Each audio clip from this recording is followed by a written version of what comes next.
You mentioned a wrestler. What'd you guys think of that movie? It's hard to watch for us because, I mean, it's so accurate. It's very accurate. Is it accurate? Oh, yeah. You know, Cornette had a coronary over that movie, saying that's not an accurate reflection of how traditional wrestling now, is. it's not accurate to modern day wrestling because now guys are like just playing video games in the locker room and pretty much behaving themselves for the most part in the locker room scene. But I mean, it's like just for the indie stuff they show in the movie. Felt pretty damn real. It felt huh? real, yeah. Interesting. All right, if I may continue, because I would like to get the rest of the juice in, otherwise he's going to be thirsty. Okay, sorry about that. All right. Farrell's got to have his FaceTime, guys. Sorry. What? This is not. Oh, God. Holy ego, Batman. American retired professional wrestler, best known for his appearances in the WWF, obviously, back before they became the WWE, during the Attitude Era under the ring name Gillberg, a parody of then the rival promotion World Championship Wrestling's top star Goldberg, obviously. During his tenure in the WWF, and this is what I really remember, Gillberg became the light heavyweight champion. He would go on to hold the title for 15 months, becoming the longest reigning light heavyweight champion as recognized by WWE. Gillberg also managed to be ranked 120 in the top 500 of the PWI 500. This is one of my absolute favorite. Wait a minute, I don't the PWI thing. That's friggin' awesome, dude. That's incredible. I was in PWI That's every great. year. Yeah, I was in there every year. That's great. You know, because we were growing up as wrestling fans at some point, right? You didn't have cable or whatever else, so get to see these other organizations. And when you were in the PWI Top 500, that was a big deal, man. That's a big deal. It really was. Yep. Ladies and gentlemen, one of my favorite wrestlers from the Attitude Era. I just love to watch this guy do his thing. Gillberg. Thank you. Yeah, baby. Yeah, baby. Hey, I got a stat for you that'll get you. Go back to WWE, WWF, WWF. Longest reigning champions, singles champions. I'm number 8 of all time. Wow, you hit the top 10 in a company that's been around over half a century. Man, that's weird. Yeah, I mean, I think it's awesome. It is awesome. If you remember when Lesnar beat it, they go, "Hey, you just beat Gillberg's record." And put him in 7th. That was the... Remember? Yeah. Oh, my God. What do you got for us, Mike? I got my little 10 minutes of fame, you know what I mean? You got a little more than that. Let me ask you, you got more than that. You got more than You're that. a household name. Both of you gentlemen are a household name. To us wrestling marks. Well, wait, I'm a wrestling nerd. How you guys holding up through COVID? You know, it's not too bad. Spending a lot of time with the family, which you don't get really a lot of chance to do when you're a wrestler. Like, I'm still an active wrestler, wrestle a lot on the independents, and leave home for days at a time doing tours. So, like, I've been really enjoying the time with my daughters and my fiance, and it's been easy peasy for me, honestly. Like, I know a lot of people out there are struggling. It's very hard, and it's very sad, and it's very frustrating. But for me, I've been blessed to get through it with ease, really, and I've been very lucky and fortunate. How about you, Gillberg? Me, I do construction, and I'm actually in the best shape of my life. I work out every single night. My son comes over and works out with me, and I feel great. Wait a minute, you're still out there slinging sledgehammers on concrete? Oh yeah, man. I do all that stuff, man. I build you. Wow. Give me an empty lot, and I'll build your house. Dig the hole, everything. Damn. That's what I do for a living.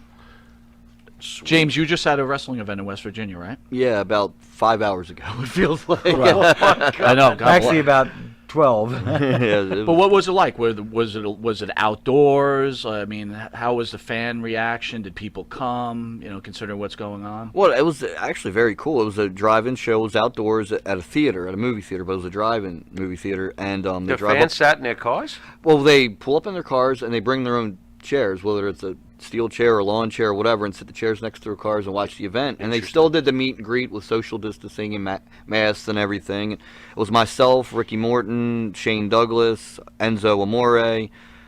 We're all there, and yeah, there was a lot of people there. A lot of cars showed up. They had over 100 cars. You know, some cars had 2 people, some cars had 4 people. Wow, yeah.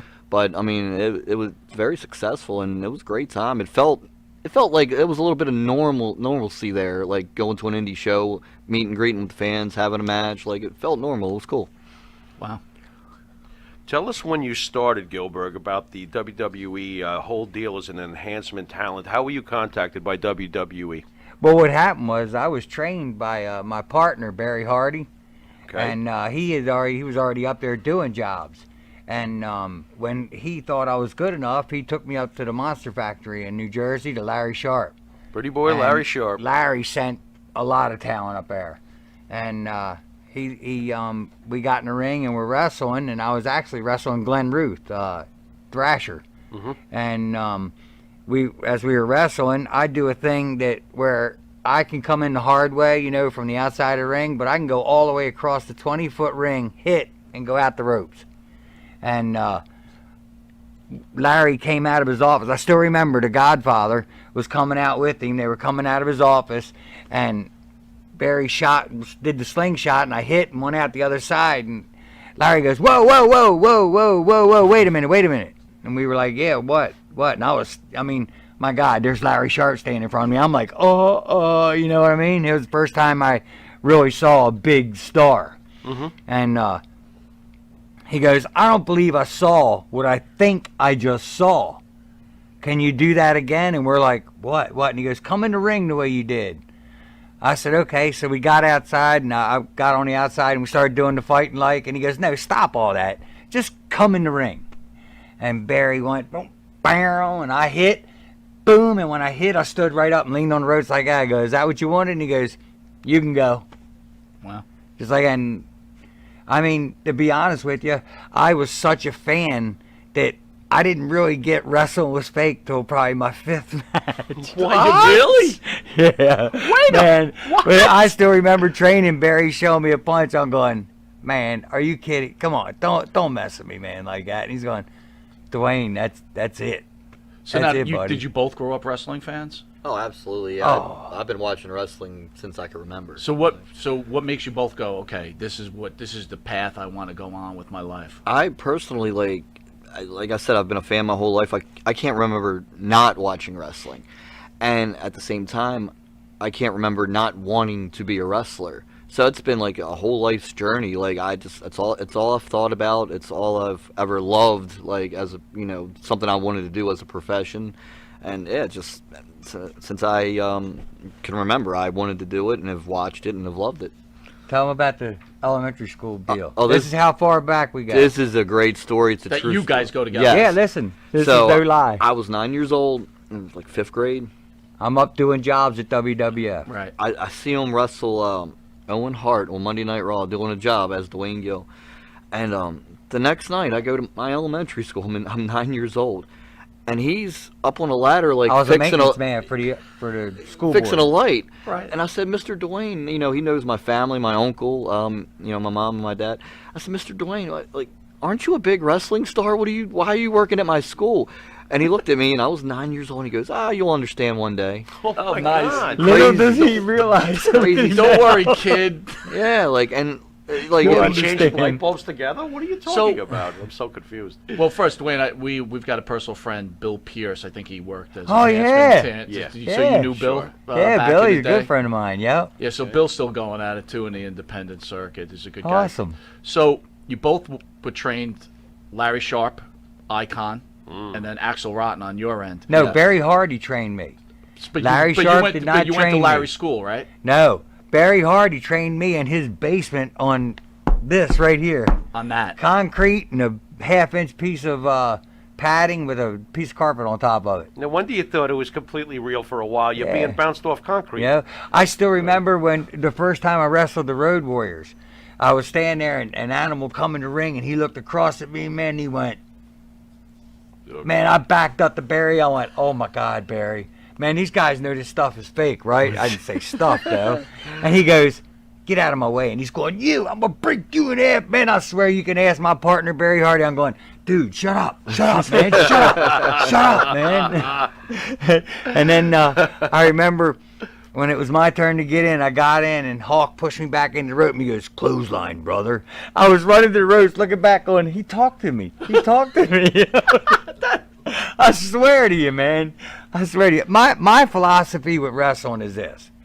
You know how fans are called marks? Yep. The true mark is the wrestler. Because think about it. A fan is smart enough to go, I'll pay my $10-20 and sit out here and watch these guys kill each other. The mark is the guy that goes, I don't care how much it hurts, how much I pay, how much I got to do. I want to get in that ring and do that. Am I correct? Yeah. Yeah. I it's mean, also- that is the mark. And to me, to this day, wrestling, people ask me, and I go, man, wrestling is my life. Yeah. It's everything to me. and I mean, it sucks what's happening to it. Do some wrestlers, it seems to me like when some wrestlers come in, they seem very, very a fan first as they're breaking in. They're still a fan, so they're obviously going to have their mark out. He talked to me. Like, I watched Dusty Rhodes start and all. I had standing reservations at the Eddie Graham Sports Arena in Florida. Watch him, Eddie Graham, Mike Graham, you know, everybody you can think of start, you know. Have you watched certain guys go from the wrestling fan to the huge superstar and then just turn into complete assholes? And lose also, their I love? watched them become superstars and then become my friends. Yeah. Okay. That was the coolest part. Right. You know, I used to sit in the locker room, and Randy Savage would look at me and go, "What? What?" And I'm like, "Randy, you're you.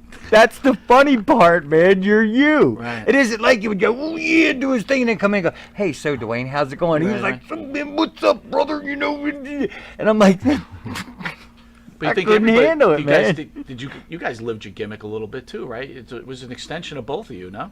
Oh yeah. Oh, hey. Yeah, absolutely. Well, I mean, me personally, like, he didn't know wrestling was fake until what? He said it was his 5th match. Me personally, I think I was 11, and my mom goes, you know, Santa Claus isn't real, the Easter Bunny isn't real, that dollar under your pillow for your chief, that's not from the Tooth Fairy, that's from me. Oh yeah, by the way, that wrestling crap you watch, that's fake too. And I was like, what? Speaking of your mom, right? So you love the sport, and then at what point do you say, "Hey, Ma, I'm going to be a wrestler"? And what does she say to you? Well, I've been, you know, I told them my whole life, my parents, I want to be a wrestler, I want to be a wrestler. It didn't really hit them until I graduated high school when I was 17, and 4 days later, like, you know how when you graduate, you get money from relatives and friends, you have a party, and they get, so it was like $2,700, and wrestling school was $2,500 in Baltimore, where Axel and Bone Breakers, where I went, where Axel was training at, and I said, all right, I want to take this money, and I want to be a wrestler. My parents were like, you know, at the time, I'm 5'8". I haven't grown an inch since. I'm still 5'8". 125. I'm about $170 now, so I did put on some pounds. And they're like, you're 5'8", 125, and you want to become a wrestler. And you're going to spend all this money on it. He's like, you're going to spend this money to break your neck and get hurt. And they're like, no, you need to go to college. And I was like, I'm going to wrestling school. And 4 days later, after I graduated, I took that money and went to wrestling school. So you go to the school, you start your training. Mm-hmm. Is there a point that you're like, I maybe shouldn't have done this, or you're just like, you're all in? I was all in. I remember the training was hard, especially this is 2002. It was still harder, like, in that era. It's a lot easier these days, I think, and it's not a good thing to get into. He came in when we were still killing the guy. You had to pay your dues. Yeah, and Okay. I remember. You got your ass kicked, man. Yeah, like, excuse me. One day after training, I remember we're all sitting at a Burger King, a bunch of trainees, and they're all like, "Man, this is really rough. This hurts. This is, you know, this ain't fake at all. You take a pounding," and a couple were talking about quitting. I remember looking at them going, well, "I ain't quitting. I just spent $2,500 on this. I ain't quitting." Right. Did Axel? You know, it's interesting being trained by an ECW legend rather than the traditional training. I mean, what was it like being trained by Axel Rotten? Were you like taking practice chair shots and going through tables? I mean, what was the curriculum being trained by an ECW? Well, that's the thing. Like, the people think of Axl Rotten, and he became popular off of like the Taipei Deathmatch and you know, the hardcore chair swinging freak and all that. But Axl was a great worker in the ring. Right. Like, he worked the territories, Memphis with Lawler and all that. If you go back and find any of that film on Axl Rotten, he was a great worker in the ring. Oh, his psychology was second to none. You know, and he was. If you can look for interviews from Paul Heyman or like Raven or Jake Roberts putting over Axl for having great psychology, having a great mind for the business, and I was very fortunate to get trained by him and become his friend and go on the road with him a little bit on the indies. And your thoughts on him when, you know, he passed? Well, that's the thing. Like, he had his demons. You know, I'm very blessed to, like, even though he had his demons, I never got into that stuff. And him and I, we became just great friends. And anytime he would get into that stuff, he knew I wasn't about that, and he would take a break from, you know, talking to me or speaking to me, and like, because he would go in like spurts. Like, he would go 2 months without doing anything. And in that 2 months, we would hang out, go to the movies, go to wrestling shows. Like, well, that's what I was going to ask you, right? Because it's like, you're in the wrestling school. Let's say he's training you. I mean, was there a point like you went into his office? And oh, no. When he was doing that, when he was training, Axl was straight. Axl was straight. Now, Axl actually helped part we all learned together. Me, Axel, Barry, and all of us, and we started MCW together. And I had a Monster Factory for a long time. He trained at, and then Danny, who owns Bone Breakers and all, was one of my students. And then I became more famous and couldn't have my school no more, so Danny started Bone Breakers, and Axel was like, man, let me show you what to do, Dan. And Danny was smart enough to say, yeah. So Axel got all that together and helped Danny out and got everything to, But yeah, when he was training people, he took it seriously. Was a brain, man. It's a damn shame. I'm serious. He was so smart. If you could have sat down and picked his brain, you would have been like, my God, this guy's brilliant.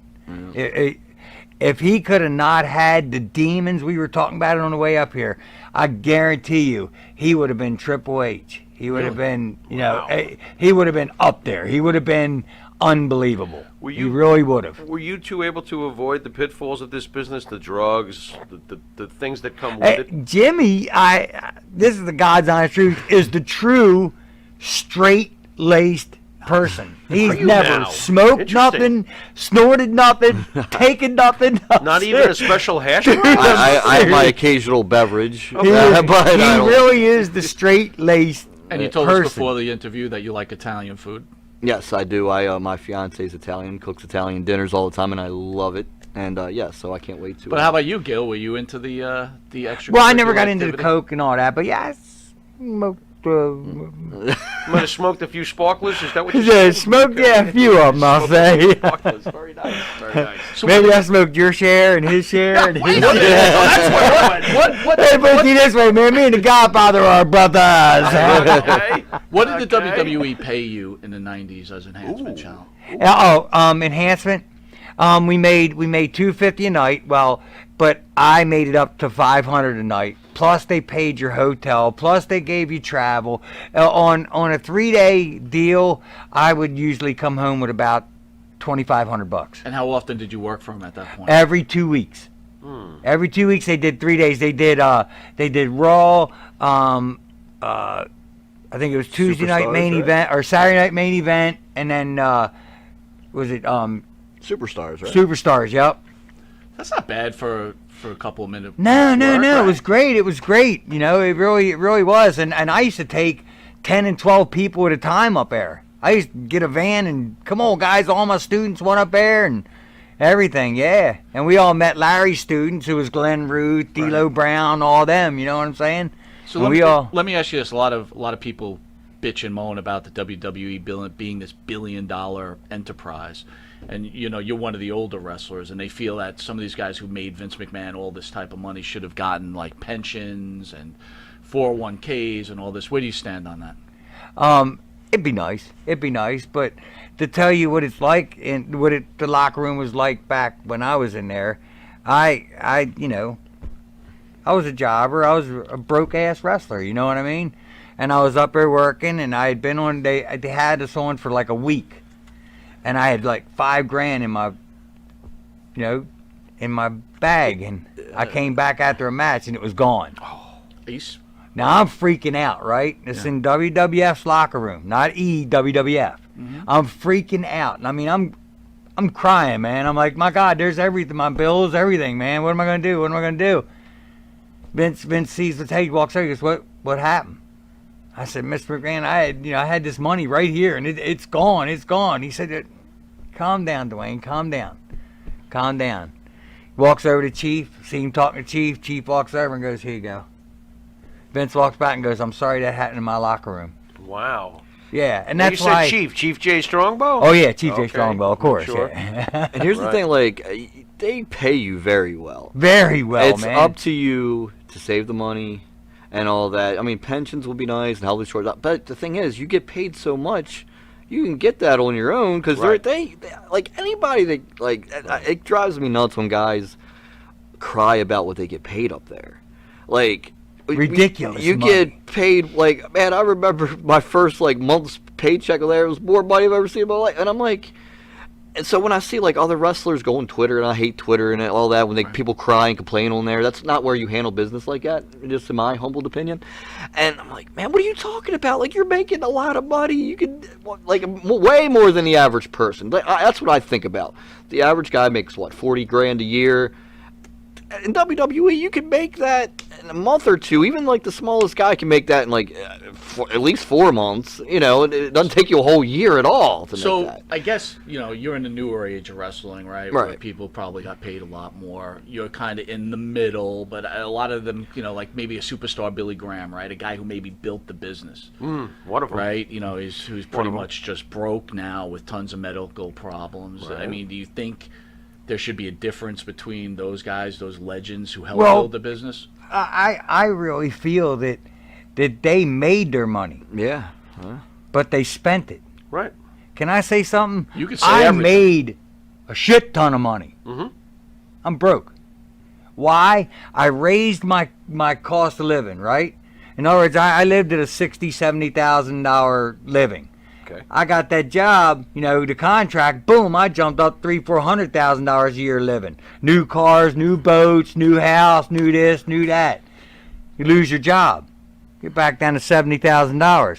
But you're still living at $300,000-$400,000. Yeah. So you fast forward 7 years later, you're like, what do you mean declined? Right. I got, that was years in ago. hindsight, you I almost ain't got wish that no more. You almost wish in hindsight you had stayed in If I'd have your stayed regular right- apartment and taken the money and put it in the bank. If I'd have stayed where I was, I wouldn't be working today. I wouldn't be out doing construction. I definitely made Vince and the WWF took more than good care of me when I was in there. You know what I mean? But your point is, you spent it. Yeah, you just spend it. What happens is, I always wondered, how is he broke? How is he broke?